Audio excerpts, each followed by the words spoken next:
holy smoke, is this ain't no joke, as I was literally about to go to bed.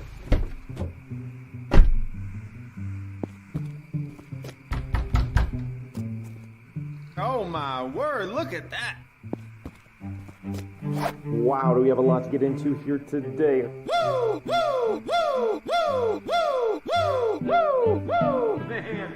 Oh man, I love it. I love it right now. It still cracks me up no matter how many times I see it. Don't you miss the good old days when Jeremy was just losing 90% on every stock that he bought? Well, I don't know, dude. I don't really pay attention to YouTube finance anymore because, I mean, it's just stupid. I don't even really pay that much attention to a lot of YouTube because, again, it's just dumb. But, yeah, no, I saw like his latest thing was like, wow, you're going to 5,000x on Nike. Was that Jeremy's video? It was like, yeah, it popped up in my feed when I was at work a couple weeks ago. And I'm just sitting there and I'm like, yeah, we're right back into it, man. You know, it like this woman at work, she was bragging to me about she saw that Paul Pelosi bought Nvidia in 22. So she put like $2,000 into it. She's 10 extra money. And I said, you know, I'm looking at Nvidia.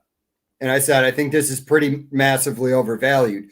I think you should take some of your profits, lock them away in an index fund, keep whatever of the stock that you're comfortable with. And she's like, hey, you don't know what you're talking about. And I'm like, yeah, we're right back in the market where somebody who buys a stock because they saw Paul Pelosi bought it. She, like, when I asked her what Nvidia did, she goes, they're an AI company. And I just looked at her and I said, incorrect, but okay. So do you think this is not as bad, or worse than 2021? Worse. And why I think that is if you look at the price to book value of the S&P 500. You know, you could do the Schiller PE ratio, and that's a fair metric. But at one point when I was looking at it, and I even did a live stream about it, the price to book value of the S&P 500 right now is higher than it was in like 98, 99. Is that like 5.3? It's one of the highest, if not the highest, that we've seen. And oh yeah. And also, you know, look, the underlying economy sucks a bag of hobo D's. How I know that is, you know, like every single person, it's anecdotal, but like everybody I know, and I mean, these are regular working folks, plus people on my live stream are like, yeah, bro, the economy sucks. Like Elemental, he's got a freaking, I think he's got a master's degree in math. And he said he can't find a programming job. Well, that's because it's all going to H-1Bs. Wow. Yeah, but what I'm saying is, man, I mean, it's just, I mean, the Biden administration juiced the numbers by hiring government workers. That seems sustainable. Just all the new jobs are just, you know, federal employees. Yeah, it's definitely sustainable. We'll be doing well. Dude, pretty soon the economy is going to be federal employees and OnlyFans. And YouTubers. Okay. And YouTubers. That's how we're gonna build the economy of the 21st century. We're all gonna make content and then we're all gonna react to each other's content. That's gonna be everybody's full-time job. It's like, dude, why are you going to school? Well, you know, I wanted to be a doctor. That's not real. Just finger your asshole on OnlyFans, man. Do you have an OF? Of course, dude. How do you think I'm living so large? Can I get a discount? You think that they just give away 70s disco shirts and cheap gas station sunglasses like these? No, man. Those are vintage. Yeah. It's like it. Yeah, it's like I do my OnlyFans and as my side hustle. So it's not your full-time job. It's a side No, hustle. it's not my full-time job. Full-time But job. it could be. I mean, you're making so much money from it. It could be. Yeah, it could be, but I just enjoy the truck stop. You got you. I think you finally got those Michael Saylor truck stop pictures I sent to you. I didn't You enjoy those? No, did you send them to me in email? No, I think I sent them over. Did you send it to? Oh, it's you know what, dude. You know what the problem was? I was logged out of Facebook Messenger for like a week and a half. Yeah, you kept texting me. I'm like, I'm back in my Facebook. Why is he texting me? Well, dude, oh yeah, okay. I'm looking at it now. I wasn't paying attention to it. Yeah, no, dude, I hate Facebook Messenger. I usually only use it if I don't have somebody's phone number. I hate Facebook. For me, it's like my primary method of communication. That's like the main value of Facebook is it's a place to store pictures of my kids, basically. And then I use the messenger to talk to people. Well, did you hear Zuckerberg? He was saying they want to use AI to create more engagement. And I'm like, bro, this is what Facebook has become. Picture of my friend, right? Doing something cool. Scroll for at least like 5 fingers down where it's just like pictures of random advertisements, then maybe a picture from like 3 weeks ago of somebody else I'm friends with. And I just look at it and I go, why am I on this site? I used to be on this site because I would look at like, oh, my buddy's in whatever, France. He's in Paris. Cool pictures. Now it's just fucking advertisements. Yeah, have you noticed those all the AI pictures? Like somebody will post an AI picture of like soldiers, and they're like, nobody seems to like these anymore. Everybody likes the Kardashians or something like that. And then there's like thousands of comments and hearts and likes on these obviously fake photos. It's like the weirdest thing I've ever seen in my life. It's almost like it's fake, you know? Well, dude, I mean, let's be honest about it. What is Facebook really? It's the same thing as Google. It's an advertising company. They take your data and they sell it to third-party brokers. And it seems like, I don't know. I don't know if this is accurate because I obviously don't know Mark Zuckerberg. It just seems like, hey, man, I got $100 billion. I don't give a shit about this company anymore. I'm sitting in my doomsday bunker in Hawaii. Yeah, Facebook's lame. Like I said, it's for pictures and messaging, and that's literally. I mean, if I want to read the news or scroll, I'm going to go on probably X first, and then after that, probably Reddit. Those are my two main places to look at news and posts and comments and stuff like that. Well, yeah, you bring up an interesting point. It used to be like you could go on Facebook and you would get like news articles. You know, a lot of them are fake news articles, you know, AI generated, but now it's not even that. It's just like something that I Googled randomly. Like, you know, do I need a actual real lightsaber? How much is one of those? Oh, $300.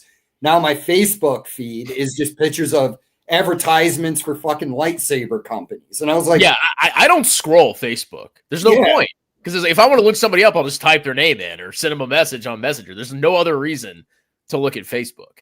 And when I did an ad campaign for my tax business last year, I spent like $200 on ads. I got one client out of it. One. Out of all, there was like thousands of impressions and all that stuff. Yeah, maybe I'll try it again this year, but I don't think, bro. I don't think it's worth it. Because I did watch a random video came up in my my feed on YouTube, and it was basically about Google, but Facebook was brought up in that too. And they said, you know, basically they were saying what's going to destroy these two companies is this, like, and I thought this was going to happen for a while, but companies are now going back and they're like, okay, we paid X dollars. Like you paid $200 on Facebook and you got 1 interest out of it. Well, why would you do that? It's not paying off. Well, major companies are doing the same thing because Google, again, got turned into an advertising company and not a, yeah, it's a technology company. They're working on quantum computing, if that's ever going to come to fruition or whatever. But their primary business now is selling ads. But if you're a company, whatever company, say Microsoft wants to advertise, why am I going to pay you $50,000 to get 0 engagement? Because, like you said, you know, I don't know.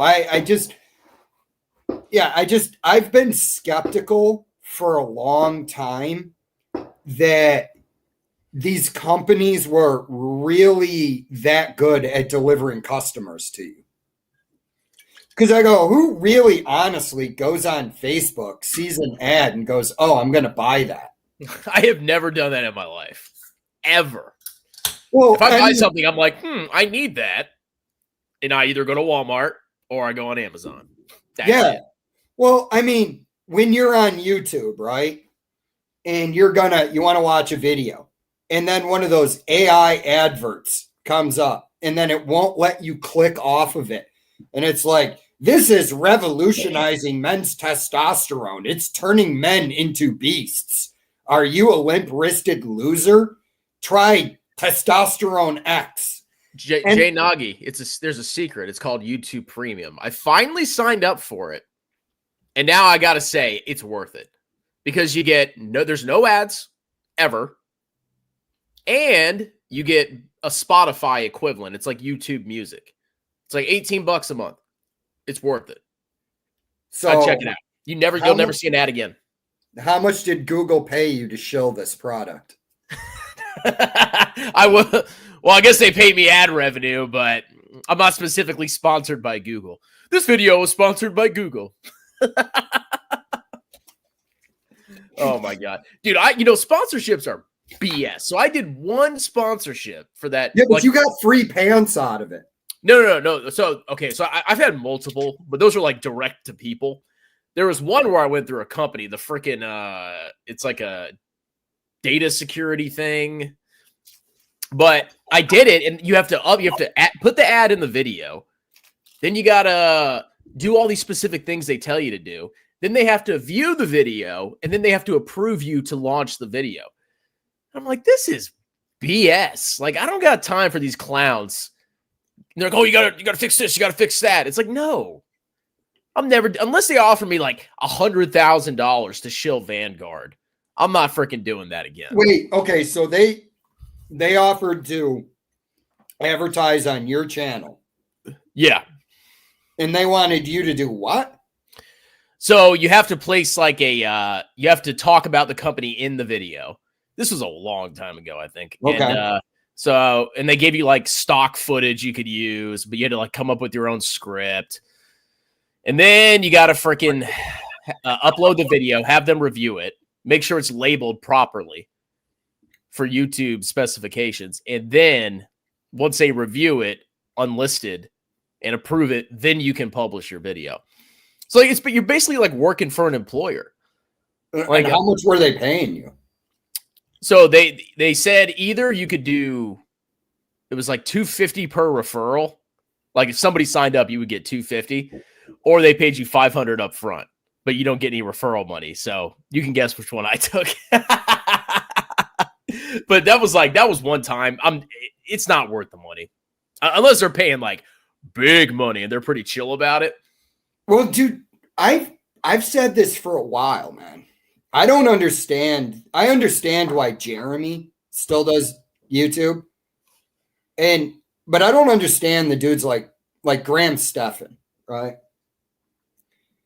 You're already a multi-millionaire, and you're gonna like take money from FTX and stuff like. I'm like, these people are just greed pigs.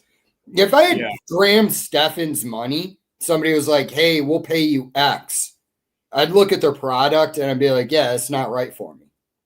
Well, I mean, I think it's just part of the human condition. Like, you're never satisfied and you always want more. I mean, like, I've monetized my channel. I went from $0 to way more. Like, I'm actually making like okay money on YouTube. But then I'm like, oh, I can make more. I can make more. I need to get bigger. I need to get bigger. You know, that's just. It is, man. It's something like, I do enjoy Rogan's podcast. But there's certain things that like kind of irk me about him. Like he's used his company Bent Pixels or whatever it is to go after smaller YouTubers. And I get you can't just take his footage and upload it to your channel and make money. But he's gone after some smaller YouTubers about stupid shit. And I'm just sitting there going, yeah, Joe, how much money do you need? Like, dude, you got that like $200 million, like at $200 million alone. Like I'd be sitting there and go, yeah, if I don't like your product, I don't care how much money you offer me. If your product is stupid, I'm not shilling it. I mean, I guess if I was that rich, I'd still do YouTube just to have something to do. And I'd still do taxes just to have something to do. I mean, you always have to have something to do. Yeah, no, you don't necessarily have to. Yeah, you don't need like to take scammy, weird sponsorships, bro, to make that extra $100 million.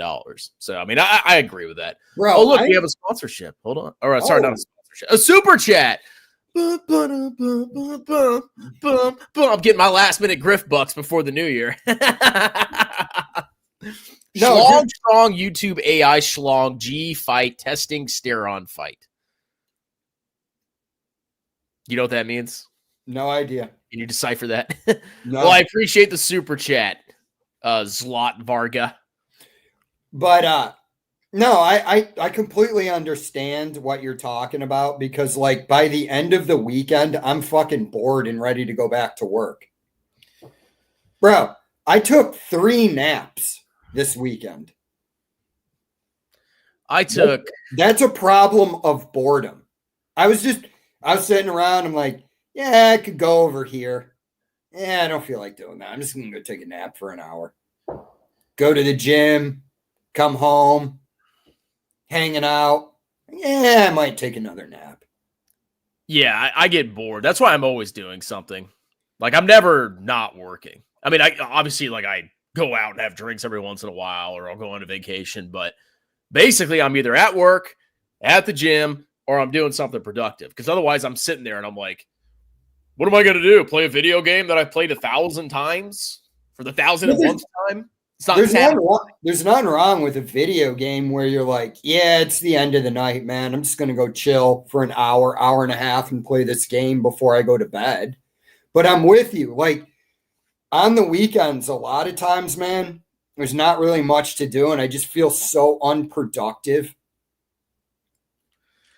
Yeah, that's why when I'm bored, I start pumping out videos. I'm like, oh, I've wanted to talk about this all week. Let me do it. And I kind of noticed that.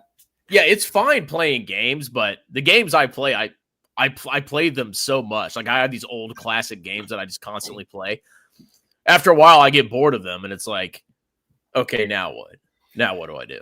Yeah, I mean, there's having devoted hundreds of hours to Skyrim. There's only so many times I can Fusro a guy off a cliff before I'm like, yeah, I'm good on this. Dude, I've sunk a lot of hours into Skyrim, but the most I've ever sunk into a game is probably Empire Total War.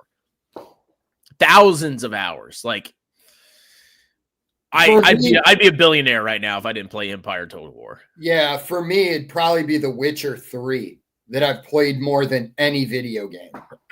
I tried to get into it, and then I was fighting that stupid Griffin. Yeah. And it just kept killing me, and I'm like, why don't you just lower the difficulty till you get good? I think what it was, I had just finished Skyrim, and Skyrim kind of spoiled games, like a lot of games for me, because they're just not as good as Skyrim. So I'm playing Witcher 3, and I'm like, I mean, this is okay, but it's not Skyrim. It's not as good as Skyrim. Dude, honestly, I think The Witcher 3 is probably better than Skyrim. I might catch heat for that, but I think it slightly edges it out.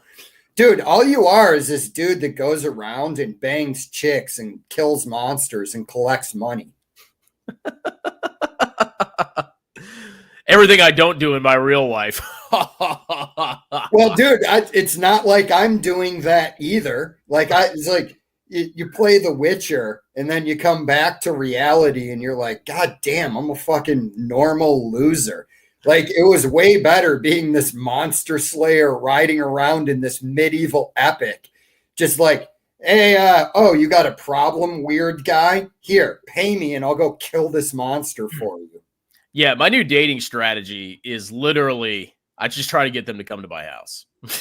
And I tried to do that tonight, and I felt I was close. And then of course she vanished. So well, I'm dude, a little heartbroken, but I have you to comfort me. I feel better now. Oh, dude, yeah. I never met this person. I was like, I'm going to keep trying this until somebody comes to my freaking house. Well, dude, wait. So where did you meet him on Bumble or something? Some weird. Yeah. So I had matched her on Tinder like 5 months ago. Yeah. And then I deleted the app. I took a long break from dating. And I re-downloaded it and I saw she was still in the chat. So I sent her a message. And then I did my little thing. We traded numbers. And I planned to have her come over tonight. I'm like, hey, let's have a New Year's drink. We could either go to a bar or chill at my place. And she's like, oh, baby, we'll do your place. And then she just never showed up. Hurt my feelings, bro. Completely ghosted me. Dude, that's why I don't. The reason why I just don't like those dating apps, man, is I'm terrible at text messaging. For this reason. After about 20 to 30 minutes of it, I don't want to do it anymore. So then the gaps get longer. So it's like, what's your favorite color? Oh, blue? Sweet. What's your favorite movie? Oh, cool. And then it's like 20 minutes in. I'm like, all right, I just don't want to text. Yeah, I agree. I keep it short and sweet. I'm like, match, give them my phone number, get them off the app. I'm like, all right, we're going here at this time, and that's it. And then I just meet them there. Yeah, and sometimes I'll double schedule dates. Like, I have these two bars that are close to each other in Virginia Beach. So I'll tell one girl to go to one and one to go to the other. One of them always flakes. So I just go with the other one at the other bar. Yeah, I mean, it's not a bad strategy, dude. I mean, the problem with dating apps also is it gave a lot of women the illusion that they were all going to date a guy who's 6'5", looks like Superman, and makes $1 million a year. Yeah, like, they get blown out and just they turn into WHOREs because they get pumped and dumped so many times. It drives them crazy. Yeah, and it's like, look, I'm fine with talking on the phone when I can. Like, even if it's a new person, hey, dude, I hate text messaging. Let's talk on the phone. But yeah, again, I just can't do the text thing. Like, I mean, I agree. I get bored. You've texted me, and it's taken me like 3 days to get back to you before. Sometimes I'm like, did he die? What happened to him? Yeah, I would. If I was a chick, I'd ghost you, man. Well, at work, I've had people say, hey, they've asked me a question. They're like, what's your response to that text I sent you? I'm like, you sent me a text? And they're like, yeah. Did you read it? I go, no. They go, I sent it to you 4 hours ago. I go, yeah. Shows you how much I check my texts.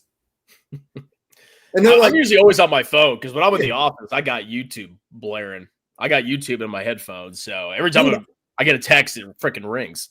I have texts too, but I just don't answer them because I'm like, dude, I don't feel like talking right now. No, I agree. And then the more the woman texts, the more likely she is to ghost you. I've learned that many times. The ones that don't text much, like, okay, you pick a time and date and you say, okay, you confirm it. They show up. The ones that want to text constantly, they always disappear. Always. Yeah, I wonder what that is. They're probably ADHD. They're like, I got to text all the time. And they get distracted easily. And so I think that's probably I wonder if they're texting multiple dudes though too. Oh, of course they are. It's all a game. Like they because they get hundreds of matches. Yeah, Like I get a decent amount, but I'm not like Chad T. The average girl gets hundreds of matches. Like it's super easy. So they can have 10 guys they're talking to, pick the hottest one, book 3 guys in a night or 4 guys in a night, and just pick the hottest one and go with him. Yeah, you always got. They do. Yeah, you always got Chad Thundercock out there. Yeah, I wish I was him. I think I'm on the tier below him because like I'm Brad. Like I can get matches, I can go on dates, I'll get a girlfriend every once in a while, but I'm not like match, bang, bang, bang, Dude, dudes in the S tier are so rare. That's why, like that. Like I said earlier, where it's like, I'm not. You're S tier, Jay. I think you're S tier. Oh, I'm nowhere near S tier. I'm like C tier. I'm like C tier, and I'm fine with it. But no, it's like the comment I was making was there's always some chick and it's a TikTok and it goes viral, and it's like some chick that's like a Kentucky 6 at best with 4 kids is like sitting there like, I ain't even going to consider a man that's under 6 feet tall, that doesn't have washboard abs and doesn't make $1 million a second. And you're like, dude, you're a Kentucky 6 at best. That's how easy it is for them to date. It's crazy. Oh, I wish I was a chick, man. I would be slaying models every night, getting free meals. It'd be awesome. Wait, what? If you looked like Brad Pitt? No, if I was a chick. Oh, yeah, dude. I'm not judging the girl. I mean, do what you want. You're young once. But we're not young anymore. Oh, sorry. My keyboard was set for Hungarian. Is that a men's purse on J-Doggy's wall? Oh, no, man. That's my laptop. It was a little messenger bag I bought for my laptop. Let's read his other super chat again. Schlong strong YouTube AI Schlong G fight testing steer-on fight. Well, apparently I fucking speak Hungarian now. I don't know. Strong schlong was a Hungarian word. Yeah, no, maybe I'm popular over there. Dude, you're huge in Hungary. You didn't know that? Little like if I watch me go to Hungary one day and like everybody recognizes me, I'm like, oh my God. Chris, you are like what David Hasselhoff is to Germans, you are to Hungarians. Man, I need to start dating out there. What am I doing? Well, dude, you could be like Andrew Tate and move to Romania. I think I'm going to stay in America.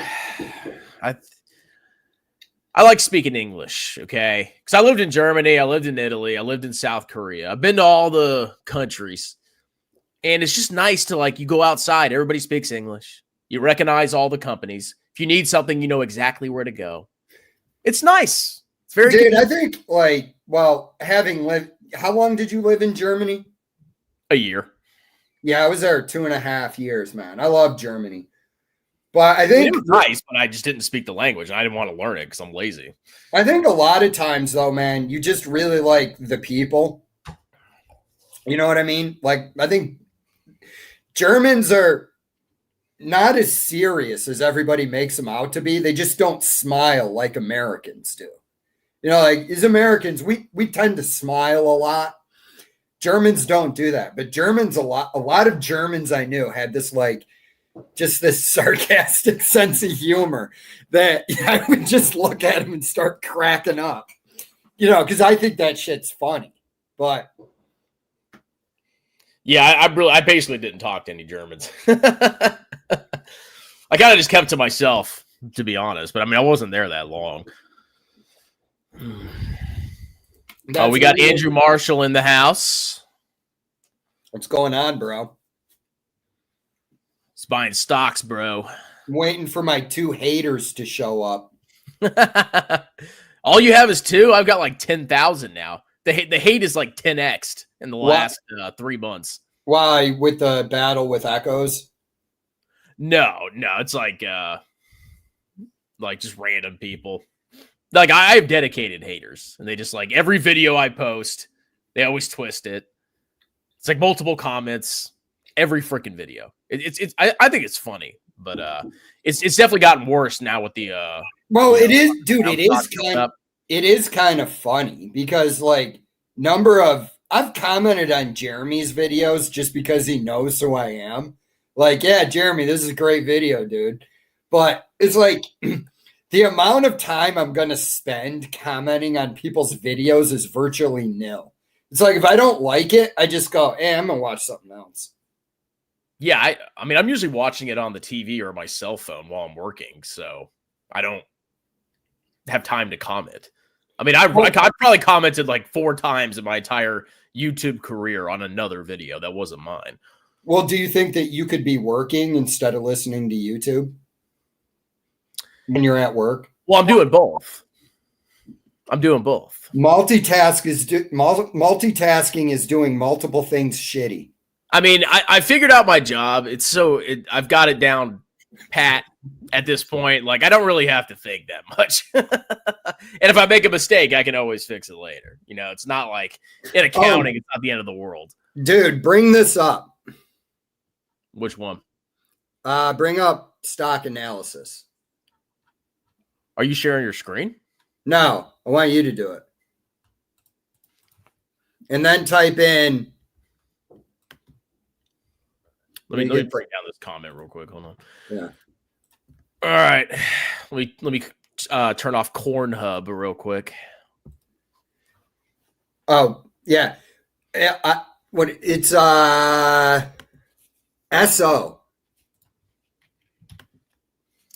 The Southern Company. Oh, my word. No, Jesus. Lord, let me get a mint julep. Let me refresh it here's the chart. Okay. Yeah, this is what I'm trying to talk I looked at it briefly, man, but this is what I'm trying to talk my buddy. Bro, in his TSP or whatever they have with their 401k, he dropped like 22,500 on this year. Jay, look at that chart. Do you see that chart? Yes. Do you see the returns? Yes. It's a buy. Okay.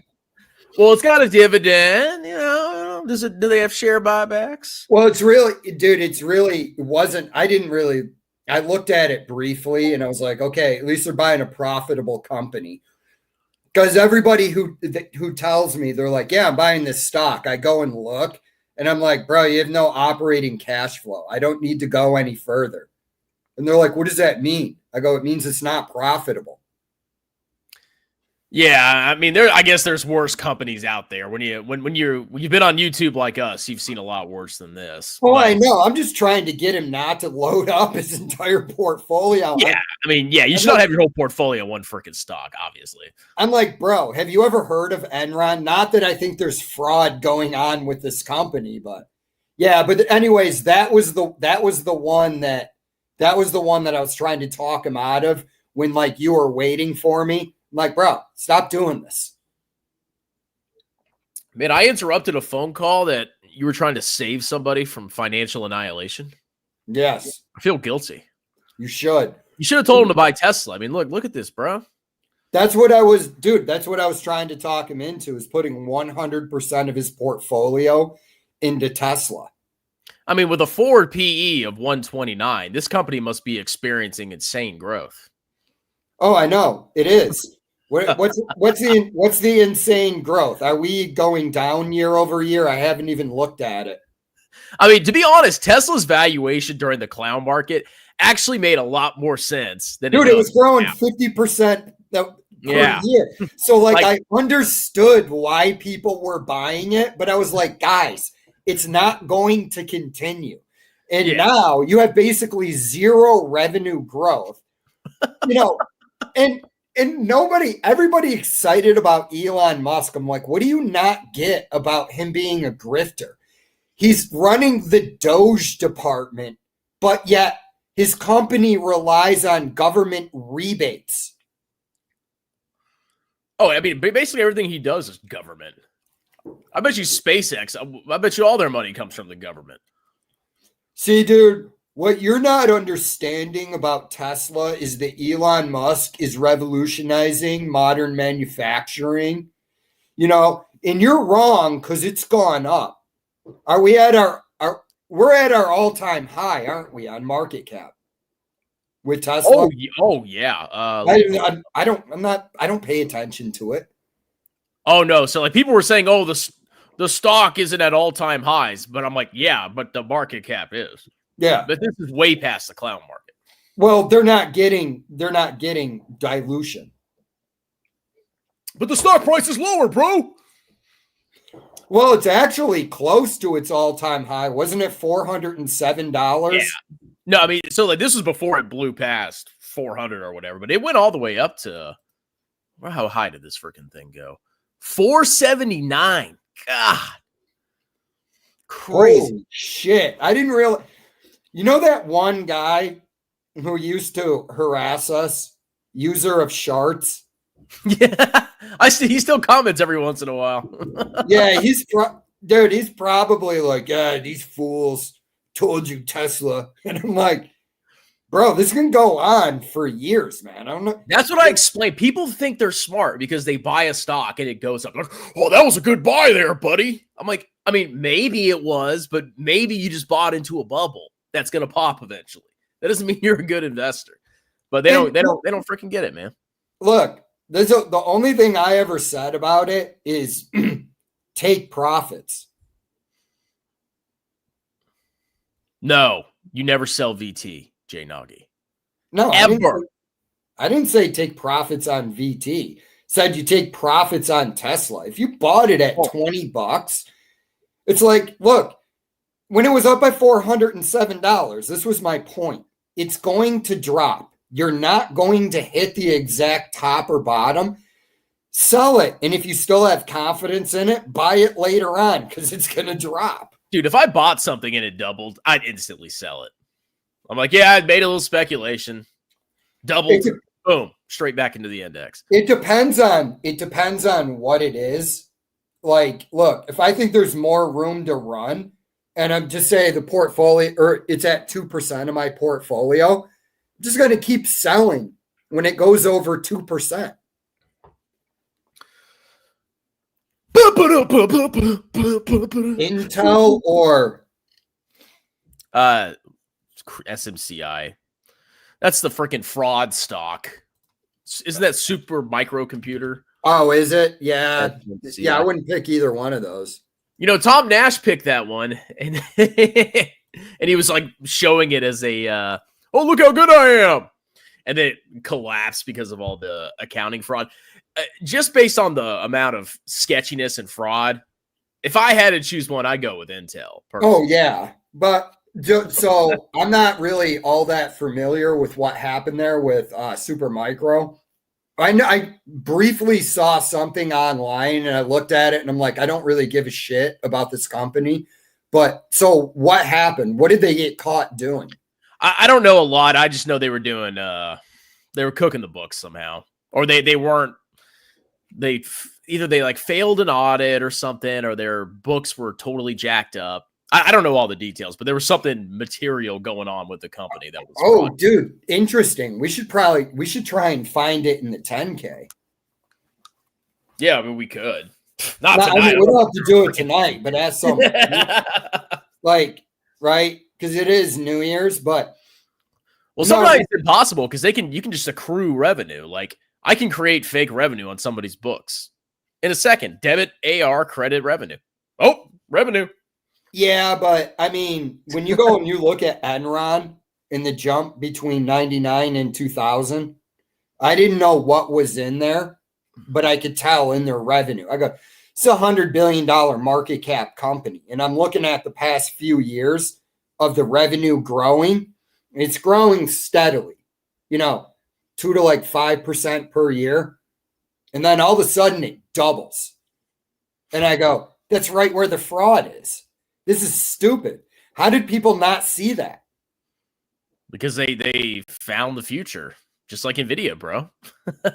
Not saying NVIDIA is fraudulent, but what's going to happen with NVIDIA is eventually, at some point, all the AI investment will be built out. At some point.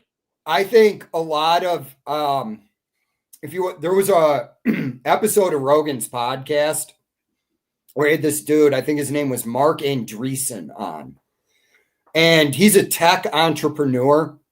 And basically he said in like the spring of 2023 or somewhere around there, he got called into a meeting and they said, don't invest in AI. And he was like, well, why shouldn't we? He goes, because the government wants the largest technology companies to own AI, and they were subsidizing it. So I wonder how much of the revenue, if any, coming into NVIDIA is actually the government going, well, here's X number of dollars in revenue to build us these data farms. But like you said, at a certain point, most of the infrastructure is built out. And then when their revenue stops growing like crazy, uh-oh. And what I think will happen is I think it's going to be a cascading effect because big tech is driving everything and things just don't go on forever. You watch NVIDIA start to fall. There's going to be a lot of people that are going to start panic selling. Oh, yeah. No, I 100% think we're in a bubble. 100%. But, dude, this could go on for like years. But there's so much clownery and craziness going on. I think we're almost at like peak euphoria. We're getting close to it, or at least in the next couple of years. I don't think it's going to be a couple of years. You think it's going to imminently pop? Should I short VT? Well, look at it. I mean, it's usually not an overnight collapse like everybody thinks that it is. It's usually like the tech bubble deflated over like 2 years. Yeah, but that was a real deflation. We haven't had a real pop yet. I mean, we had 2022, but that was freaking lame. All that happened in 2022, 2023 is the market reverted to the high end of fair value. I just remember Amazon dropping 20% after earnings. I'm like, wow, Amazon just dropped 20%. Well, all those big tech companies is the question I have. How much more do you think they can grow? 20% forever.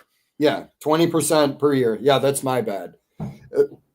And the S&P 500 has had, what, 2 back-to-back years of 20%? We've had insane returns. Like, people are spoiled if they think this is going to continue. I mean, it would be nice if it did forever, but I don't think we're going to get 20, 25, 30% every freaking year. It's not, though. You're overpaying for what you're buying. But the future profits, bro, the AI profits are going to be astronomical. I mean, for you and I, wouldn't you rather buy VT at a PE ratio of 15? I mean, I don't care what the PE is. I'm always buying it. Yeah, I know, but I'm saying. Yeah, but I'm like, I mean, if you look at it from a PE metric, yeah, obviously, basically what's happening is everybody's kind of throwing in the towel on international. Like, everybody's piling in to US. There's like record inflows. And specifically into tech. That's where the money's been. So everybody's piling in, and people can overpile into a great company, and that leads to problems down the road. That's what I think will happen at some point. Is once you hit like peak euphoria and everybody's all in U.S. stocks, there's going to be some kind of deflation or reversion or something like that. But I don't know when that's going to be. Well, I mean, nobody knows the future. That's why you have people that don't know what they're talking about. They're going, well, you didn't buy NVIDIA. And you're like, yeah, because it was overvalued. Just because something goes up doesn't mean it's worth it. It's the same thing. If you buy stock and it went up, that means you're a genius. Simple as that. It's the same thing with shitcoin. Dude, I got people making fun of me in my comments because they bought Bitcoin. I'm like, seriously? Are we really back to this where I buy a globally diversified index in a tax advantage account and I've got somebody buying clown coin mocking me? Are we really back at this, Jay? What is going bro. on? It's the future. Didn't you know? Dude, I can't wait till MicroStrategy is already imploding. I mean, at least it's dropped like, what, 40% since the peak? I can't wait until that thing drops 20% in a day because all the clowns that are like all in those like Misty ETFs, like the yield max, because they've all piled into all the crypto yield maxes because those have had the best returns recently. And their genius brains say, well, they paid a lot of dividends in the past, so they're going to pay dividends in the future. So they're all piling in. And if you're in Misty or Coney and you're leveraged and then crypto plummets 10, 15, 20%, you're annihilated or you at least get margin called. So are you saying that Meet the Kamars doesn't know what he's doing? Because that guy seems like he really knows. Dude, he is the most delusional person on the internet. Like, he is the king of delusion. I mean, most of these grifters are delusional. He is like on a whole order of magnitude higher. And his destruction is going to be beautiful. And I can't wait to see it. What is it? Like, what is it? He buys like Misty? I don't pay attention to this guy. I mean, I haven't been tracking him a lot, but basically the vibe that I'm getting is he's picking the ETFs that have had the highest distributions. And the ETFs, the yield max that have done the best have been like the tech and crypto related ones. Yeah. And are they levered? Yeah. So MicroStrategy is leveraged. You know, we know that. Oh yeah, no, I know that. They keep taking on debt to buy Bitcoin. Yeah. That's why I think it's funny. But then they're using leverage. They're taking out personal loans and margin to buy into these levered ETFs. You know, it's insane. Bro, that makes sense. I was wondering where all this liquidity was coming from. It's got to be a lot of it's got to be coming from debt. Oh, I wouldn't be surprised I wonder what leverage, because don't they have like a leverage? Yeah, there's got to be something. Leverage. I don't even know what I would Google to find that, but yeah, people could be using leverage because I know you can go on Robinhood and they just throw leverage in your face. Yeah, like, here you go, leverage. Well, I mean, look, man, that was the main reason why people lost everything during the Great Depression. And I mean, if you look at that euphoric market, that lasted what, from 22 till it popped? Yeah, 7 years? Like 7 years, dude. And you think you're a genius for 7 years, and then you just get exterminated. There was a famous guy, I forget his name, who goes, "We are now at a new permanent plateau." And then like the next day, the stock market implodes on him. Dude, the media, like, they're so stupid. Like, you know, everybody was predicting a recession in 2022. Everybody was. And guess what? We didn't have a recession. So, at least yet. So if that tells you, at least according to the data, but if that tells you that anybody knows what they're doing, they're all full of crap. They're all just pulling numbers out of their ass. All the stock price predictions, all the targets for the S&P 500. They do that on purpose, man. They do it on purpose. These guys are making money off it. Of course they are. Yeah. Like, you got that Charles Payne dude, and he's on Fox News, and every now and again, his book gets advertised. He's like, I'll tell you how to identify, you know, the next trends, blah, blah, blah. He's talking about how your portfolio needs to be stacked with tech. And I go, listen, man, just because tech exploded for the last 20 years, really since 2015, but doesn't mean it's going to go on. I mean, the big coup where all the money was basically sucked up into big tech was during the pandemic. Like, you look at all the big tech, like, they just went insane after the pandemic. Well, kind of my point. Like, you know, Warren Buffett, he's selling Apple. Okay, why? Well, two reasons, in my opinion. It's the largest market cap in the world. So he's looking at it and he doesn't see much future for growth, but they've also started doing stock buybacks now, and it's an overvalued company. So you're doing stock buybacks, and that's a misallocation of your capital. That could have been better put to use to develop a new product and a new revenue stream. But it is what it is. Everybody thinks since Apple's been probably the best investment, there's probably better ones, but one of the best investment in the past 20 years, that it's just going to go on forever. Yeah, I mean, their revenue's basically flatlined. Like, they're not really growing. And then I remember looking at it like a year ago, and I'm like, I don't understand. And then the stock's up like 40% since then. Like, it's actually gone on a pretty big tear, and it's like, why? What the heck is going on? Well, because they're looking at past performance, bro. Well, I mean, yeah, obviously, like it really is that simple. Most investors, they really just look at the chart. They say, "Oh, whoa," and then they buy it, and they think they're smart because, like, when you do that, you can like make money off of momentum. Of course, if something's been going up, it's probably going to go up even more for a little bit. So you buy it because it went up, and then it goes up more. You're like, see. And look at it like this.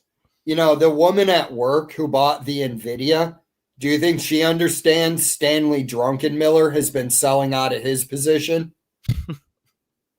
If I looked at her and I went, she would be like, who's this drunk guy you're talking about? Like, yeah, all right. Druckenmiller. NVIDIA my chlamydia. Revenue.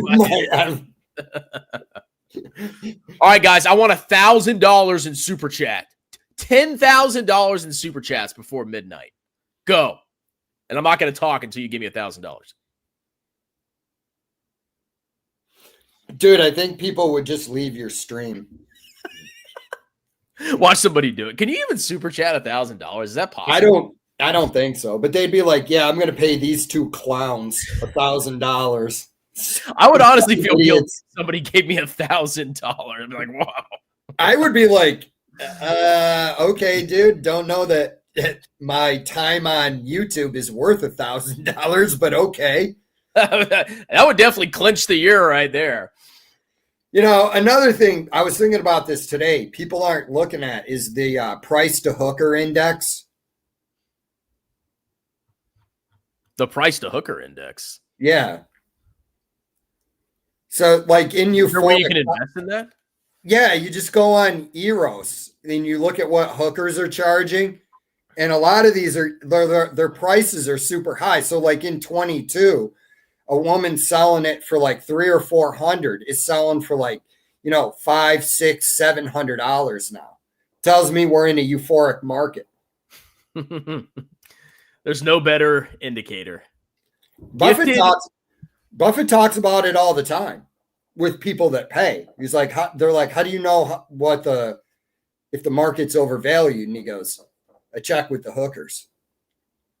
Hold on a minute. What is this? Do you see this? He gifted one strongman membership. I've never seen. What is this? Have you ever seen a gift on YouTube? No, I don't. Do you even have a membership? I mean, I set one up, but like nobody signs up for it. I don't really care to push it. It's just like, if you like me, you can click the button. And so, like, do the memberships, you have to pay money, right? Yeah, it's like a recurring thing, but like I don't care. I'm just like I set it up like a long time ago, but I literally never talk about it because like, what am I going to offer that's exclusive? I don't want to do like exclusive videos and no. Well, I kind of think it's stupid, anyways, because it's like, again, I mean, it is what it is. Spend your money how you want to, but like paying YouTubers for their, like, what are they putting out? Very valuable information. Sorry, I lost all my comments. I had to put somebody in timeout because I kept saying very inappropriate things to Gil. I don't want Gil to have his feelings hurt. Wow. So, okay, I don't know what this is or how to access this. Do I have a membership to my own channel now? Is that what this is? But I appreciate it. Thank you very much. Whatever. Maybe this is a membership to Jeremy Lefebvre's 1000X No, stuff. it says a strongman personal finance membership. I don't know, dude. I don't know how half of this shit works, to be honest with you. Like I saw they added this gifting thing, but I didn't really look at it because it just seems stupid to me. But I guess, can you gift me a Lambo? Can somebody gift me a Lamborghini so I can instantly sell it and put it in DT? We're getting called boomers. Who's calling me boomers? Yeah. No, he gifted membership to one of your viewers. Oh. Okay. Give it to Gil. He needs it. Let's see. Who's calling us boomers? Probably was up a little bit. Probably because we couldn't figure out what that was. I mean, I'm old enough now. Like, I am getting old, man. Like, Is boomer now a term for just older people, or are we referring to the generation? It's just if you're over 25, you're a boomer. Okay. So okay, well, we'll say over 30. 25. If you're over 30, you're a boomer. Okay, That's over 30. All right. So, dude, too bad he didn't gift you a membership to David Pakman. David Sackman. Is he having a meltdown over Trump? Oh, dude, that guy's so insufferable. I've been talking about him on my live stream. Oh my God! I got a Lambo! Yes! Thank you so much. Sorry. I'm getting myself hyped up. It's 11 o'clock at night. Usually I'm laying right there in the bed with my undies reading a book. And here I am on a freaking live stream. What losers we are, Jay. Why aren't we at parties getting blackout drunk right now? Because I quit drinking. That's boring, bro. No, dude, I enjoy the sleep way too much. I find 34 was the year where my drinking habits significantly decreased, like massively. Like I used to drink like crazy, and now when I go out, I'll have like 3 beers, and then I'll be hungover the next day. Well, dude, the reason why I quit drinking is because I don't see the point of drinking 2 or 3 beers. So, like, oh no, I just go all in. I used to get drunk. Oh, dude, I used to get fucked up. Like, people would be like, "Oh, you're drinking so much on your live stream." I'm like, I drink like 5 beers on my live stream. That's nothing. It's either 0 or like 7 or 8. Yeah, and that's what my body can't handle. Like, if I had 7 beers, I would be done for like a day and a half, probably. Yeah, and there's another reason why is I was just sick of the hangovers. And the thing I found that is when I quit drinking, I actually don't care to go back to it. Like I really just don't give a shit about it. It's an age thing because when we were younger, we could like drink way more and feel fine the next day, and now it's like brutal. I had 4 beers one time recently going out to like a country bar. I was hungover the whole next freaking day. I had 4 beers. The last time I drank was my birthday weekend. And I went to work on Monday. I had 5 beers. And I was walking around work and I go, why do I feel like shit? And then I go, oh yeah, I had 5 beers last night. I go, I'm done with this. And like when I was home, my friends, they know me. I'm just sitting in the bar drinking water. My buddy looks at me and he goes, "You drinking water?" And I go, "Yeah." I go, I quit drinking. He looks at me and he goes, "No shit, I need to quit drinking." And I go, "You're not going to." Started a revolution. And he goes, "No, I'm not going to quit drinking, but I need to." And he's like, "But yeah," he was surprised. But yeah, when I went home, I hung out in the little bar in my town like every night. I'd just go in there and drink water and talk to like people I knew. I didn't miss drinking at all. Yeah. I mean, I still drink like a couple beers occasionally, but I'm sure in the next 10 years I'll be completely sober. Well, dude, you were drinking the night of the election, right? I did drink that night. Yes. And didn't you say that you felt like a hobo's nutsack the next day? Dude, it was I stayed up. I mean, I was having fun. I was like staying up. I stayed up to like 1 or 2 in the morning. I drank a lot, but that was the last time I drank heavily. How many beers did you have? 7 or 8. Yeah, that's enough to give you a hangover, dude. Oh no, it wrecked me. What were you? Were you drinking Bud Lights? I don't even know. I usually get either Sam Adams or like Heineken usually. Yeah, well, yeah, Budweiser, for whatever reason, I could drink 2 of them and I'd have a splitting headache the minute the alcohol wore off. I don't know what it, like I was never a fan of Bud, to the point where if I was like when I was younger, I was a degenerate. I'd go there, I'm going to drink your beer. But if I went to a party and there was Bud there, I would just stay sober. And people were like looking at me. They go, Nagi, you're not drinking? I go, no, you got Bud. And that's what Blue Moon does that to me. Huh? There's something about Blue Moon. I don't know if you've had that. That like I have 1 or 2 of those, and it's like it just destroys me the next day. Yeah, there was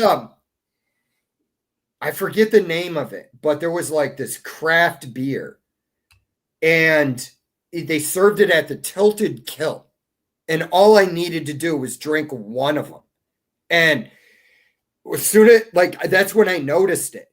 Drank 1, got through it, and I'd maybe like 4 or 5 beers before that, and just a splitting headache, and the headache lasted the entire next day. Oh. I need an alternative substance, but I can't use it yet. I'm still serving my country. Yeah, got a Canadian dollar. What is a Canadian dollar worth now? Like 5 cents? I'm just kidding. Thank you very much. Oh, we got another. Man, I'm printing some tendies tonight. Grab or Kapang, Amazon of Korea, SoFi versus New. Are all companies I invested in. 6 digits in euros. I don't know anything about Grab. Do you know anything about Grab? No, you could put it up. It's probably. Let's do some stock analysis here. Is this Grab? Look at this. Look at this on my computer.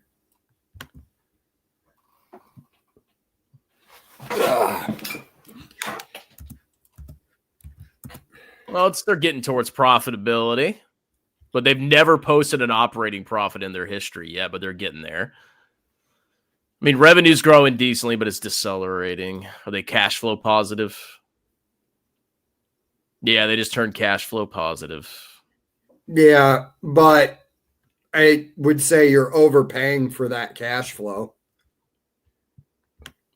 Ford PE 157. Huh? Ford PE 157.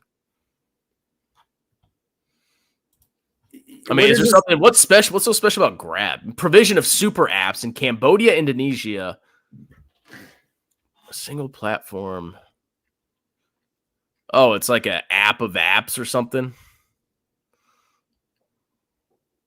Yeah. I don't know what any of that means, so that's like a no-go for me. If I don't understand what the company does, I'm not going to buy it. It's like, what is this? This seems like something that would implode if we go into a bear market. And then Kopang. This is the but Chris, we're never going to go into a bear market again.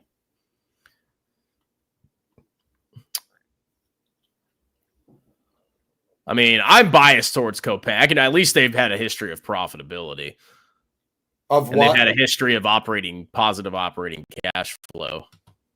So I'm already biased towards Kopang. It's like a Korean Amazon thing. Yeah, well, I would go with that. I mean, if you're saying that it's profitable, versus the other one, if you're saying it's an Amazon of Korea, well, I understand what that is. The other one, Grab, I don't know. It's an app of apps. That's what it looked like. It's like an app where you can look at other crap. SoFi, what is new? Yeah, I've heard slightly about it. Digital banking in Brazil, Mexico. SoFi even profitable yet? I think SoFi's barely. the one good thing SoFi's been doing is they've been making a lot more profit from their like financial services. Because before they were just like personal loans. That's all they made money on was freaking personal loans. And they're still handing them out like candy. But at least they're kind of like diversifying their streams of profitability. Interesting. Bro, I'm not seeing operating cash flow or free cash flow here in the ratios. I personally would say Copang and SoFi because I'm just more familiar with SoFi. Yeah, I don't know what the other one does. It's just, that's another banking app though, right? I think you read it and I wasn't paying attention. The new? Yeah. Yeah, it's like some freaking some kind of app or banking thing, but it's like a really, like South America, and I don't know. I'm a lot more familiar with SoFi. Like I know it's in the United States. Kind of makes sense, I've been looking at it for a while. Ooh, I don't know, man. I might do new. New? Well, God, yeah, I might do new over SoFi. Look who's here. Spice it up a bit. I know. It's 11:15, but we got to go till 12, okay? It's the New Year stream. We got to go till 12. And then I'm going straight to bed. I'm going to pop a melatonin at 11:45. So like as I lay down, it starts to kick in. Does that shit work for you? Oh, dude. Yeah. So you got to take it. I would say start with 5 milligrams. Take it 45 minutes before you want to fall asleep. So what I do is I take a melatonin, I lay down, and I start reading my book. I don't look at my phone or anything. I read a book, and then it's just like the sleep just hits you. Like all of a sudden you're just like, oh. And Bro, then you're like, I got to go to bed now. And then you fall asleep. Bro, I have another product that works better. Yeah, well, I know, but I can't use it. And melatonin's a lot cheaper than that product.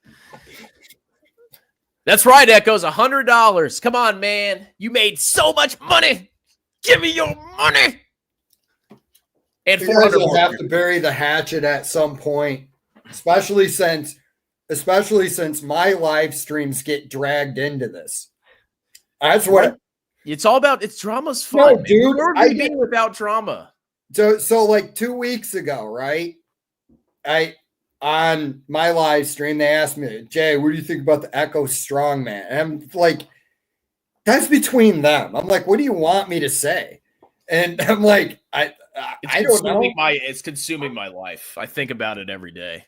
It's like an obsession to me. No, but that drama drags onto my live stream, which is my zen, where I'm talking about, ridiculous shit that doesn't even really matter, because I mean, that's how I view YouTube, as pointless. So it's like, let me just go on here, pick a subject and ramble about it. And then people are going, so what's going on with Strongman and Echoes? I'm like, I don't fucking know. I'm like, I'm laughing at the drama in the background, but I'm not getting involved in it. Look, YouTube is entertainment for me, and it helps me advertise, but I get paid for it instead of having to pay. See, Meta grifted me when I was advertising, but I can use my channel and get paid and advertise. So it's like a win-win. I can't really lose. So what are you going to do when you build up your tax base? You're going to just work for yourself? Yeah. I mean, like, what's going to help me do that is like time. Every year you only get a certain amount of clients, and then you add a few more and a few more. So it's going to take probably 5 years to where I can get to that point. I'll be a ripe old 40 years old. Challenge 500 into VT versus Bitcoin. I wouldn't make that bet, dude. You probably lose that one. Yeah, Bitcoin, that thing is going to collapse. Nvidia, at some point it will. Tesla is a massive, insane bubble. and Apple just doesn't make any sense. All companies have life cycles. No company is around forever. Go and look at the top 10 of the S&P 500 from 2000. Where's GE today? It's still around. It's still around, but yeah, I mean, in some companies, like Apple could do this. Apple could fall off for a while, get a bunch of new products in, and then shoot right back up. It's just right now, I think it's overvalued. Apple. Huh? You said Apple. Yeah, Apple. That's what I'm talking about. Oh, NVIDIA could do the same thing. Yeah, we'll see. 2020, look, the whole Trump presidency is going to be very interesting. I think there's going to be a lot of crazy stuff going on, I think. Oh, it's going to be very volatile. That's going to be insane because Vivek and Elon Musk are already getting bodied online for their comments where Vivek's like, oh, we need to bring in the H-1B India workers from India because Americans are fat and lazy. And I'm like, yeah, dude, like just being from India makes you magical. Like you're going to come over here. So, we're only doing the 0.001%. You know, it's totally not to increase their profits, bro. Well, it is. It just shows you that this is the game. You know, like Elon's playing the game. You've got to kind of sit back and admire it from a distance. Like Elon's when it comes to grifting, he is the king, and he got like the ultimate victory with Trump. I can't hate on that, even though it's a disgusting grift. Musk is the greatest grifter that has ever lived. Oh, by far. Like I have to just step back and just be in awe of the level of grift this man has achieved. Like, you want to go, like, Bernie Madoff went down for his Ponzi scheme. Elon Musk is not going down for anything. Dude, he's going to be a trillionaire. I can feel it because, like, all he has to do, I call him multiple man. You know, all he's got to do is pump up his companies with a bunch of, like, future promises, and the market just gives him insane multiples on his company's earnings. So he could easily be a trillionaire at some point. Dude, wouldn't it be hilarious if he is the first trillionaire? I know he's got the best shot. Oh, I think you're right. Like Amazon is, in my opinion, less overvalued than a lot of the other tech companies. I just think it's a little bit fat right now. But Jeff Bezos is going to like slowly accumulate more wealth with the growth of Amazon. But for Musk, the sky is the limit. Because it wouldn't surprise me at all if he came out and he's like, I'm starting a company. I'm going to put people on Mars. Dude, wait till SpaceX goes public. I can't wait to see that baby. Is it going public? I'm sure it will. I don't know if it's like imminently going public, but I wouldn't be surprised if it did. Dude, I honestly hope he becomes the first trillionaire so I could just step back and just... He will. It's going to happen. Dude, I'm telling you, like, if this market keeps going like it's going, Musk will be the first trillionaire. What's he worth right now? Oh, what is his name? Wasn't it like 400 billion or something? What is Scumrat's net worth? Musk. $428 billion. The one below him is Jeff Bezos at $235 billion. But Jeff's net worth, dude, Jeff's net worth is real net worth. Like, yeah, no, I get that. He's got a real company behind him. No, Elon is just all grift. I get all that, but that's why this is funny.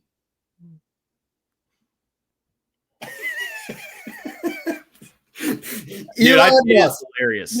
Everybody calls him the founder of Tesla, and they don't realize he didn't found Tesla. Look, he founded everything.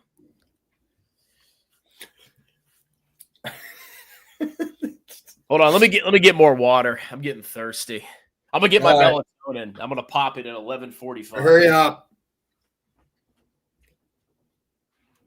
Keep it coming. I love the hate.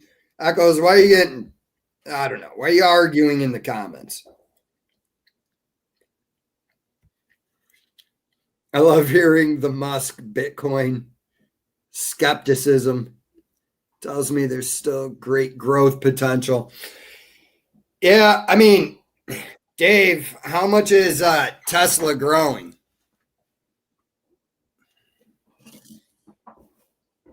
How much is the revenue growing right now?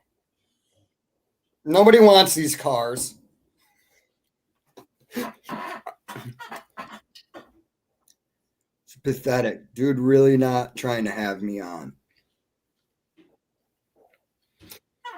Yeah, I don't know, man. I'm not getting into this. Fucking pointless drama. See this little pill, guys? Makes you feel real special. He's calling you a bussy now.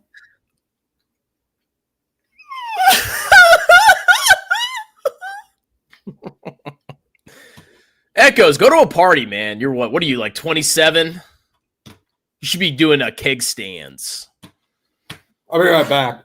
All right, let me get this straight, okay?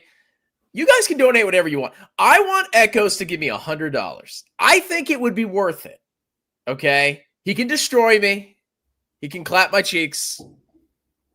And everybody will be entertained, all right? It's 11:25. I'm at 12:01. This stream is ending. So Echoes, now's your chance. I mean, I go live a lot, so you're going to have more chances, okay? We can even schedule it. If you give me $100, we'll schedule a dedicated stream where we can go head to head, okay? You can destroy me, but I need $100. I need it. Preferably through Venmo so YouTube doesn't give a cut. What's that symbol? Dong Man, we need a review of Blue Chew. I don't know what blue is. That a membership symbol? Do I have a member now? Hold on a minute. I got my first member. I'm gonna start shilling it. Instead of doing taxes, I'm just gonna have a lot of memberships. Let me see here.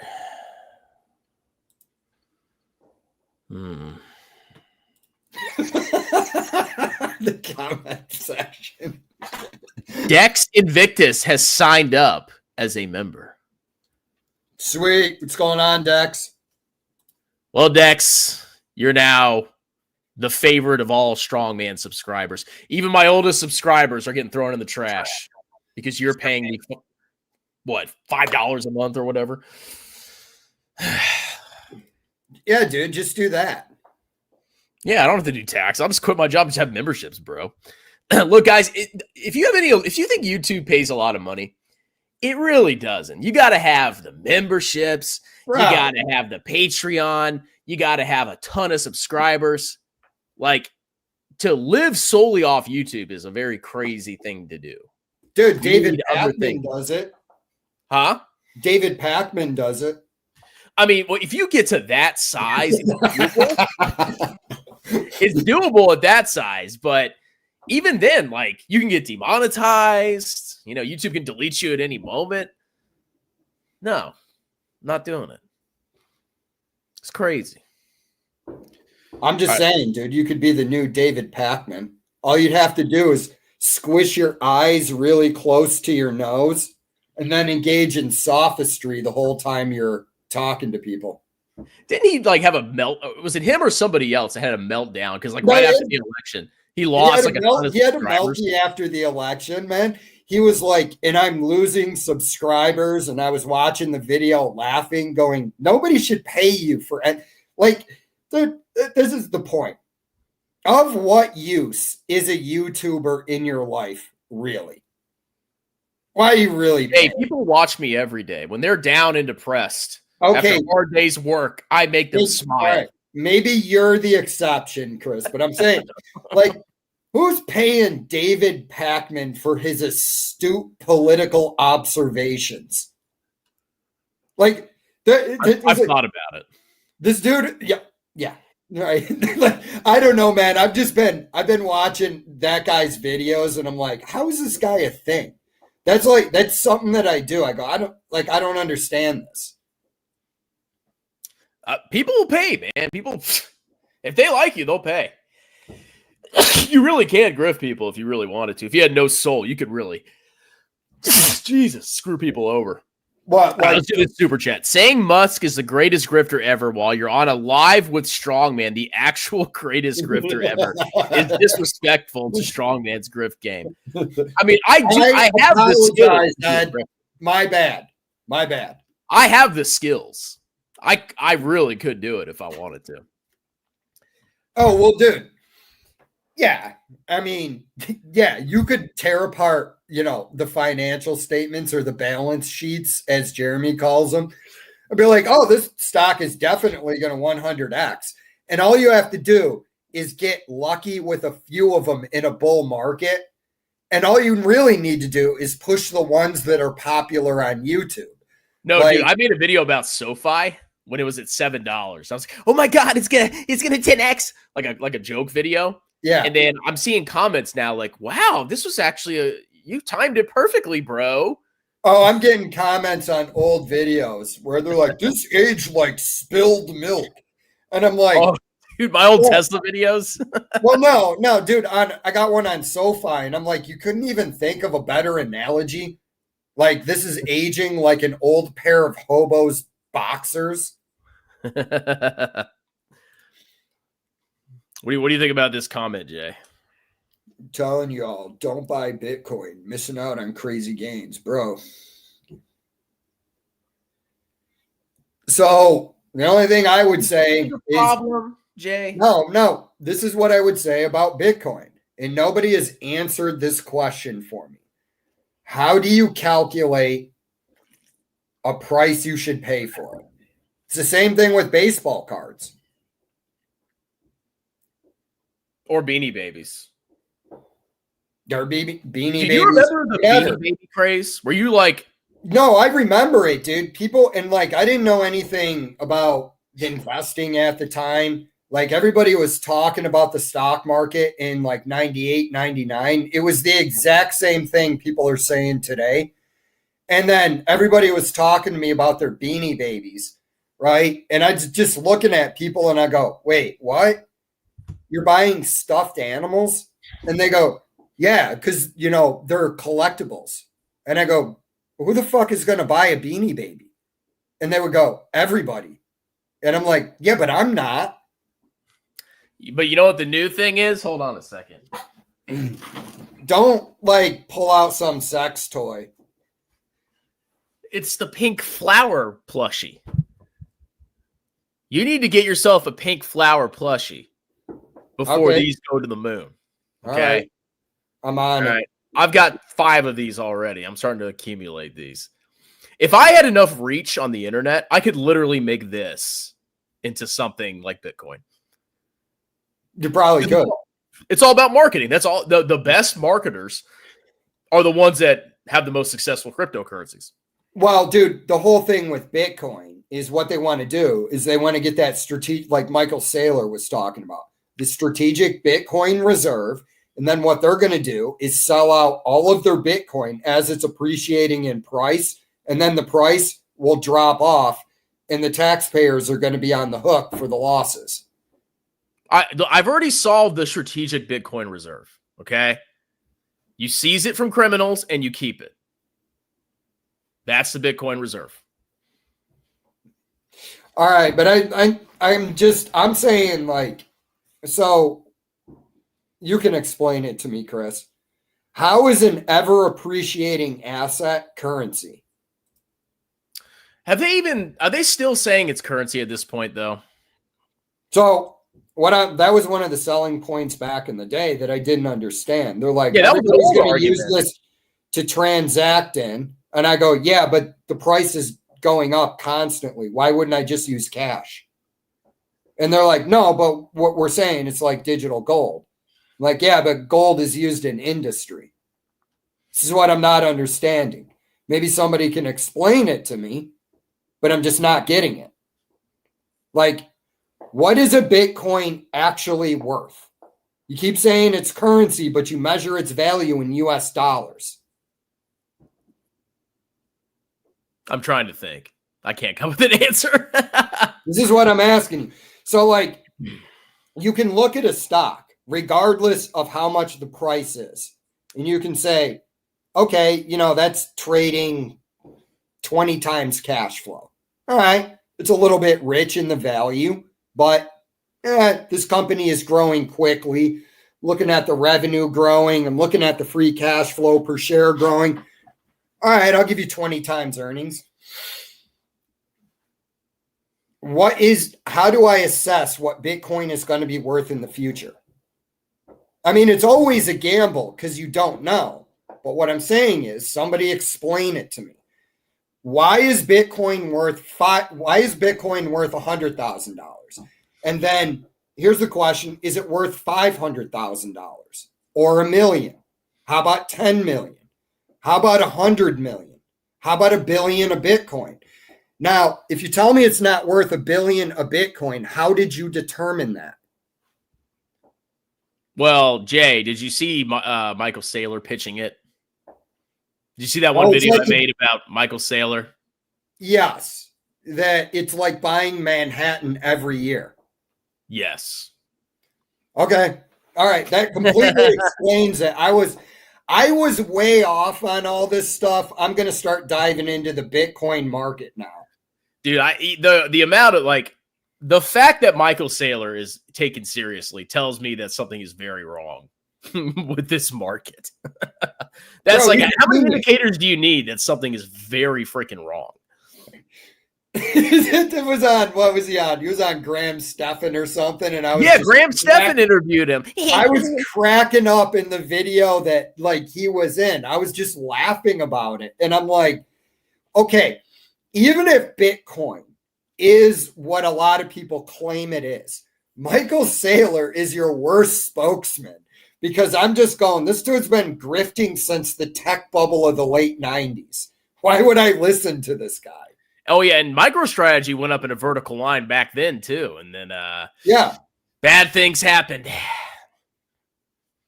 Bitcoin is worth because gravity and mountain water. Well, that's why I was asking the question. Now I know, and I can explain it to other people. Yeah, this guy's got yachts and mansions. He's living the life, and he's just grifting. That's all you got to do is grift, bro. And you get the big bucks. Well, dude, I mean, if you don't think we're living in weird times, look at the rise of the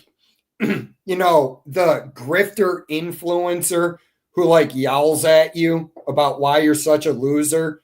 Wes Watson is a perfect example of this. The guy is out there calling this dude a loser who's going to pay, who wants to join his little thing.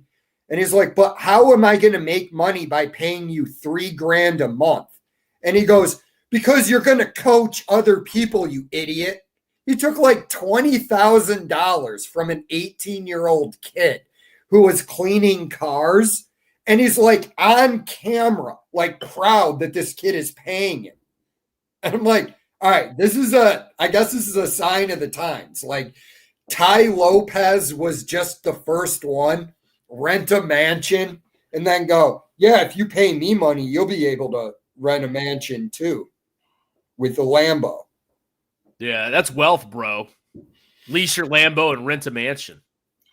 And pay your girlfriend to stay with you. The first thing that I'm going to tell you is when you're posing in front of a bunch of supercars like Ferraris and Lambos, is that Ferraris and Lambos are stupid. So what I want to see is a resto-modded muscle car out there.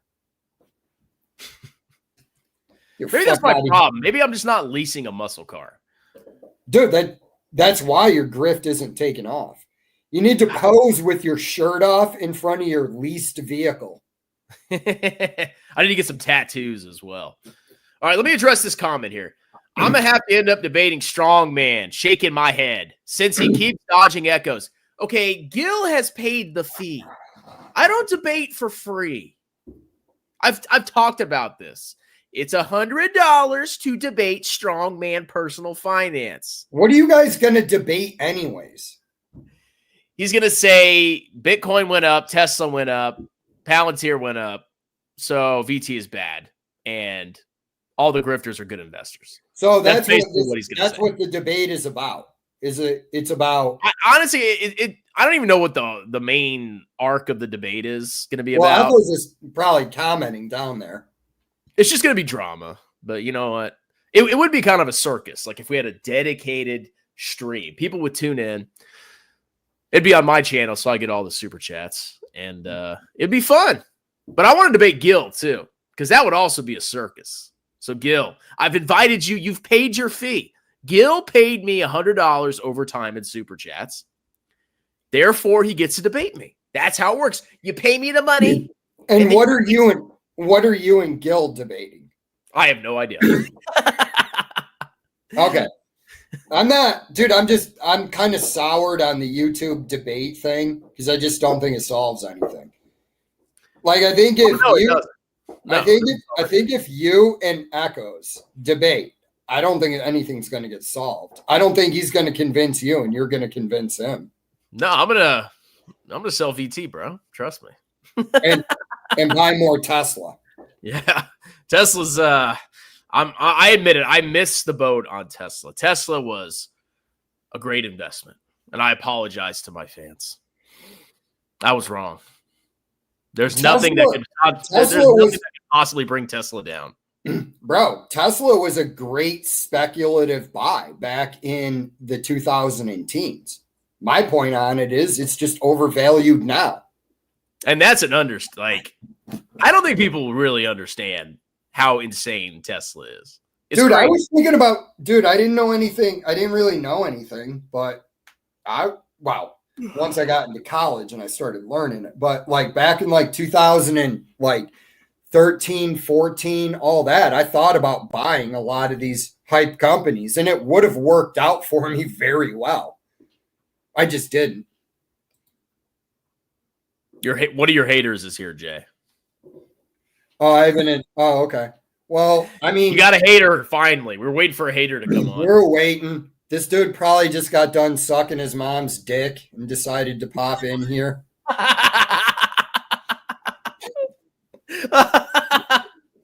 I've noticed some of my trolls have vanished. Like there's a guy named Trader Stock 67.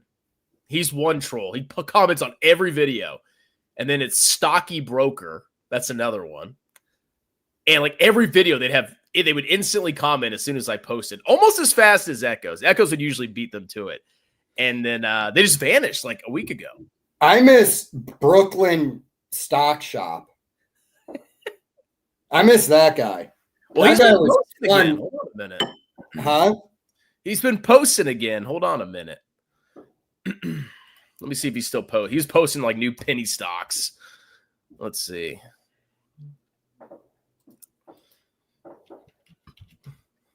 Brooklyn Truck Stop.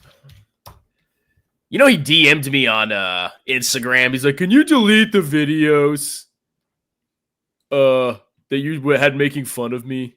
I don't think he's a bad dude. I think he's just retarded. Okay, his last video was 2 months ago.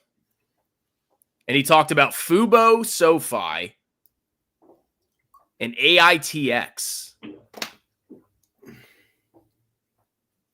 Okay, well, I guess he's busy doing very important things. People make a few good investments in a bull market and think they are great investors. You're unlikely to beat the market in the long run. See, John has some wisdom here. He has perspective. Okay. Well, I think too. I think one of the reasons why is you get caught up in your own hype, right? And you think that so you take increasing bets, and then one of the bets turns sour, you lose your portfolio. I didn't get the hype gene. I guess because like I don't really feel FOMO. I don't feel like I can rationally think through. Bro, but something's a hype. Come on, though. When you're looking at NVIDIA going up like that, you're like, man, I should have speculated. Should have just taken like $500 and bought some NVIDIA. No, I don't.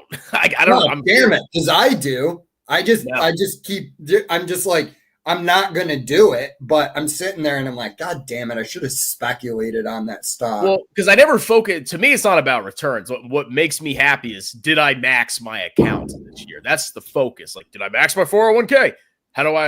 Did I max my IRA? That's what I'm trying to focus on every year. And I guess maybe if I had made enough money where I could easily max those and I was bored, okay, maybe I would probably think about that stuff more. But I'm just so busy, like working out and doing side hustles. I don't have time to like get FOMO about something. Yeah, I get it. But when you do see it go up too, you're like, God damn it, I'm going to take so much shit on the internet too. Oh, see, but I've been through this cycle before. Okay, I remember the AMC saga. Oh yeah, and the AMC was crazy. Like, with your buddy, the ape father. Oh my God, dude! And I was 100% right. It just took time. And then what was the other one?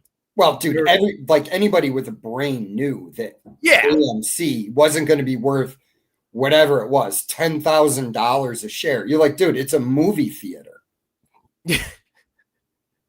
Yeah, but there were a ton of stocks back then, and there was one. I couldn't believe the money you said he told me he spent on food.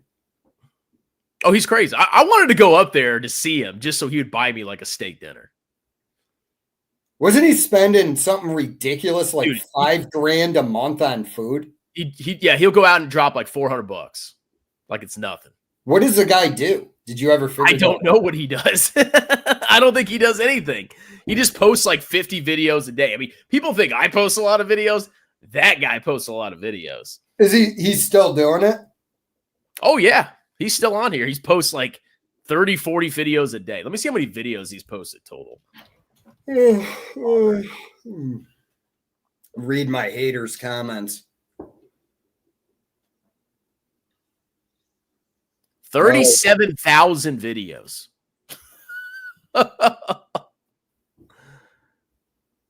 Let's see. Oh yeah, let's find more hate comments for Jay Nagy. Yeah, it's I thought I saw one. Hold on. Money bait or whatever.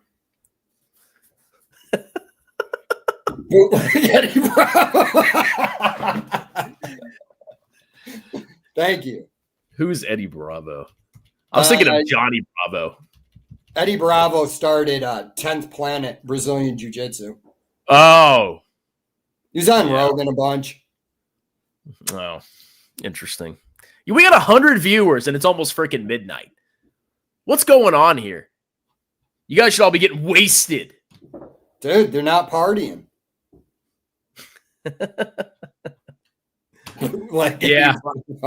It's funny. I mean, I'm the biggest hypocrite. I'm on a live stream at 11:45 at night. Well, I'm not going to go. Even if like you didn't ask me to do this, I'm still not going out on New Year's because it's amateur hour on the roads. Yeah, I mean, I even on a normal night, I don't stay out till midnight anymore. Usually, like 11:30, I'm cutting it because it screws up my sleep schedule, and then going to work screws that up. I'm already screwed up my sleep schedule now. I'm gonna have to get myself up early tomorrow. All right, you guys ready for the melatonin? Watch this. I'm gonna get banned off YouTube for this.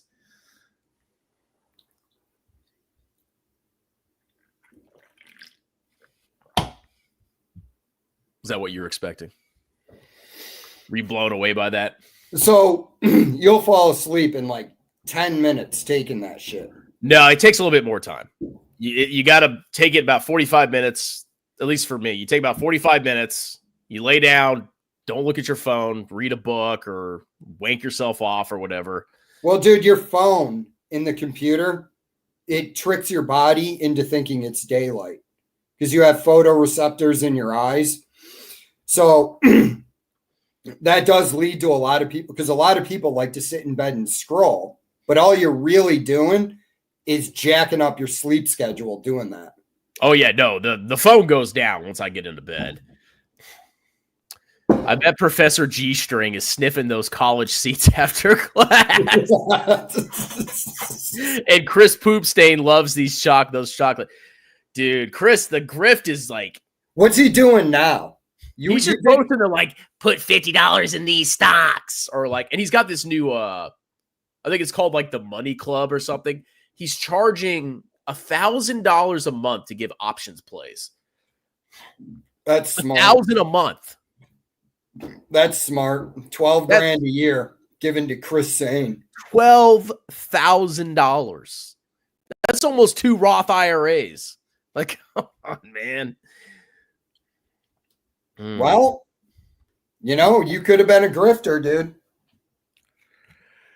Yeah. Been a grifter.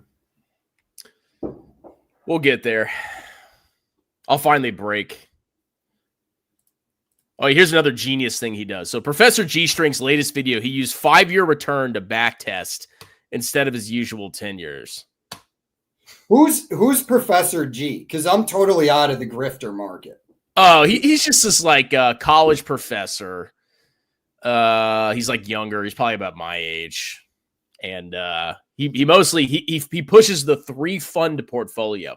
Now, you know, like from the Bogleheads, the 3-fund portfolio is international, US, and bonds. Yeah, that's the real 3-fund. Well, no, dude, there's guys that have different takes on the 3 funds.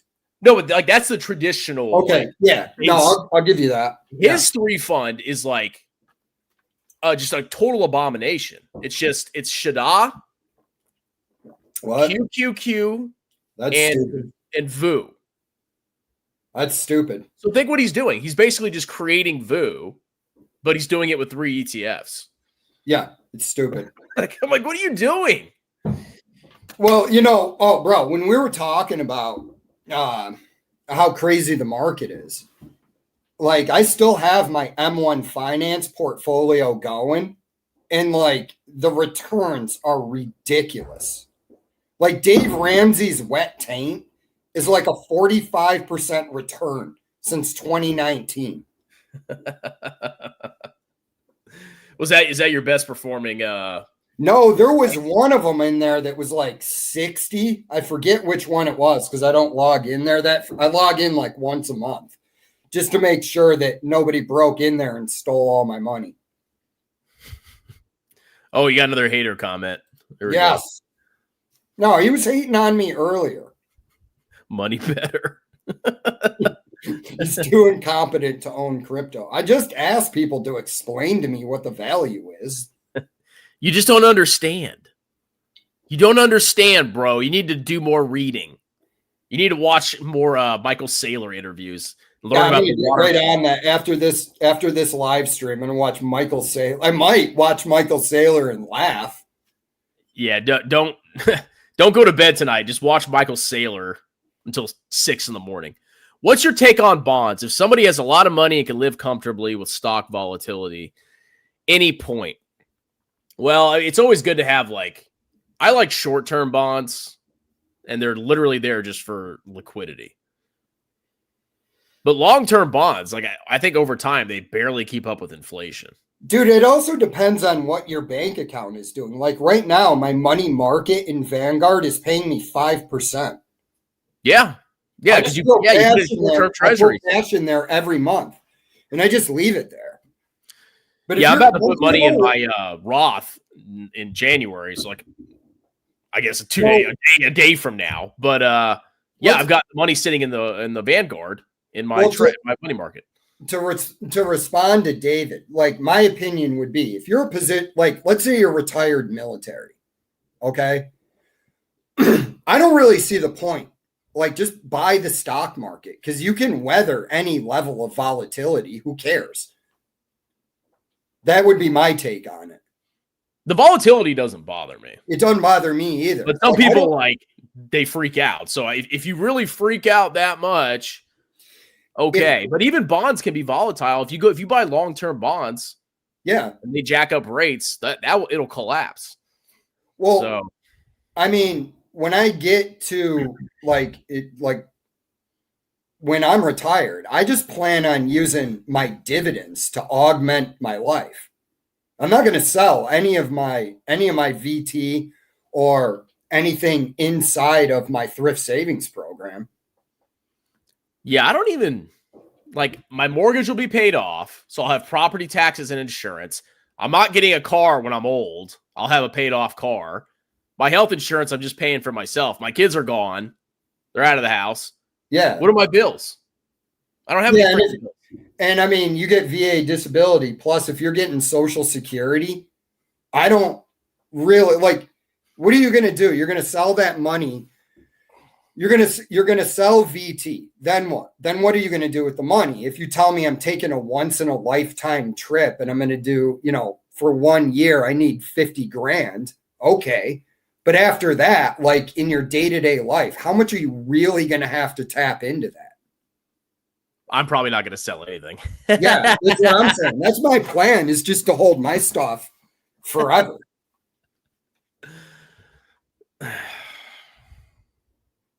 What's my lover doing down there now? He's calling me Gay Jay. He said you're a fake disabled veteran. Sorry. You have no injuries from the military. None at all. I'm actually healthier after the military.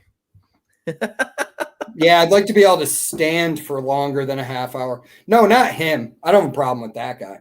The other guy, he said, right under him. Yeah. Yeah, dude, this guy's on fire with his comments. This is KJ. This is just pure creativity and insults. Now, I will say in John's defense, there are a lot of scammers out there that literally make stuff up. Andy Stump the retired SEAL, caught hell for saying that. And I'm just going to tell you, there is a lot of fraud in the system. Yeah, it's true. So like you can literally, like, if you just say all the right things, like, oh, I can't work. And then you just have like a meltdown and you like scratch your eyes. You probably get like 100%, I heard, I know a guy that has 100% for flat feet. I shit you not. I'm not making that up. 100% for flat feet. And all this fat fuck does is sit around and eat. Yeah, that's a life I want to live. Let's see. Oh, and here's not to besmirch the veteran community, but my advice is never trust a veteran's war stories. They're all fake. Veterans are liars. Okay, not all of them. If it's in the media, if it's like on the Tim Kennedy thing, it's clear to anybody that served when the anti-hero podcast, they were reading excerpts from his book, and he was talking about how he dressed down a lieutenant. And I'm like, no, you didn't. You were an E4 at best. Yeah, I don't care if you fought in the UFC. You did not mouth off to your lieutenant. Like in special operations, that would get you kicked out of special operations. And Tim Kennedy was also talking about how he would load up a duffel bag with like 50 grenades. And I'm like, let me get this straight. You're carrying 100 pounds of gear and you're going to load another 50 pounds on top of that? Like, no, you didn't, dude. If a veteran offers a war story to you, and it sounds like, if it sounds anything remotely close to a movie, it's probably fake. Here's my one war story that served clean. Yeah, that's true. Yeah, I do have that. Like I shot a rifle without earplugs. Like I was shooting it on 3-round bursts, and I still get ringing in my ears. So like it's true, it can happen, but you could also just say, "Oh, yeah, I got ringing in my ears," and then like, dude, I do have tinnitus. I have to sleep with a fan on. I was a generator mechanic, so I was around a bunch of loud shit. But yeah, no, I have it, but it's not like every second of every day. Dan, yeah, all that. Like I couldn't believe what they were reading on the Anti-Hero podcast excerpts from his book. And this was in like the first 2 chapters. I was sitting there going, none of that happened. At least David Goggins is out there as a fitness influencer. But yeah, the whole bro veteran community in most cases needs to go away. Because it's like, I get it, man. You know, like some of the stories should be told, but I mean, so much like, oh, I did this, you know, I pulled out my katana and I killed 60 Taliban with it after my gun ran out of bullets. You're like, dude, no, you didn't. Marcus Luttrell, that's all fake. Operation Red Wings, that did not go down like that. Hold on, Jay. We have a very important announcement. It's New Year's in 45 seconds. Let's have. What are we gonna do at New Year's? I don't know. I was just gonna hope it's the year of Trump, even though I don't think it's going to be. You know what's funny is when I was a young kid, I played a game called Earth 2025. And it's now 2025. So are we going to get like flying cars this year from Oh no, the game was about like the world was just like perpetual war.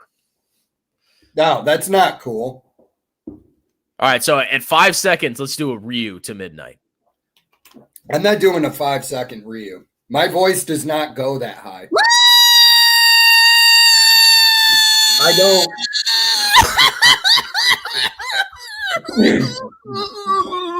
All right. Wait, why are this? Wait, what? The second. Oh, it's the new. It's the new year. Okay. I'm like, yeah, I'm not doing that again. I'm like, what did we do? Fall into a black hole? Time's reversing now. But no, dude. Like, yeah, Tim Kennedy's pretty bad with all that. All right, well, guys, like I said, at 12:01, I'm ending the stream and I'm going to bed. Dude, all the fireworks are going off in my neighborhood right now. I'm gonna put that on a claim. I got triggered by fireworks. All right, let's do a Jeremy outro. Dude, my PTSD was triggered by these fireworks. I'm trying to find a good Jeremy outro. All right, here we go. Oh, merry stock market. Oh, man.